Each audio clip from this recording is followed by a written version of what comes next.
Dears, അപ്പൊ ഇന്ന് നമ്മൾ ഡിസ്കസ് ചെയ്യുന്നത് ഒരു pro tip four IELTS reading. IELTS റീഡിങ്ങിന് നമ്മൾ ശ്രദ്ധിക്കേണ്ടതായിട്ടുള്ള ഒരു പ്രോ ടിപ്പാണ് നമ്മൾ ഇന്ന് ഡിസ്കസ് ചെയ്യാൻ പോകുന്നത്.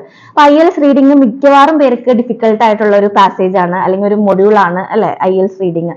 അപ്പം IELTS റീഡിംഗിൽ തന്നെ അക്കാഡമിക് ആണെങ്കിൽ നമുക്ക് 3 പാസേജസും, ജനറൽ ആണെന്നുണ്ടെങ്കിൽ 5 പാസേജസ് ആണ് ഉണ്ടാവുക. അതിനുള്ളിൽ നിന്നായിരിക്കും ആൻസേഴ്സ് കണ്ടുപിടിക്കേണ്ടതായിട്ട് വരിക.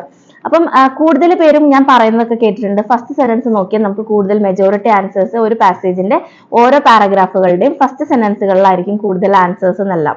പക്ഷെ അതൊരു റോങ് ആയിട്ടാണ് എനിക്ക് തോന്നിയിട്ടുള്ളത്. എപ്പോഴും മെജോറിറ്റി ഓഫ് കേസസിലും ലാസ്റ്റ് സെന്റൻസിലായിരിക്കും ആ പാസേജിന്റെ ആൻസേഴ്സ് കൂടുതലായിട്ട് വരാനുള്ള ചാൻസ്. റീഡിംഗിലെ ഒരു മെയിൻ ക്വസ്റ്റ്യൻ ആയിട്ടുള്ള മാച്ച് ദ ഹെഡിങ് ഒക്കെ കണ്ടുപിടിക്കാൻ നേരം നമ്മൾ തീർച്ചയായിട്ടും ലാസ്റ്റ് സെന്റൻസ് വായിക്കാണ്ട് ആൻസർ എഴുതാതിരിക്കുക.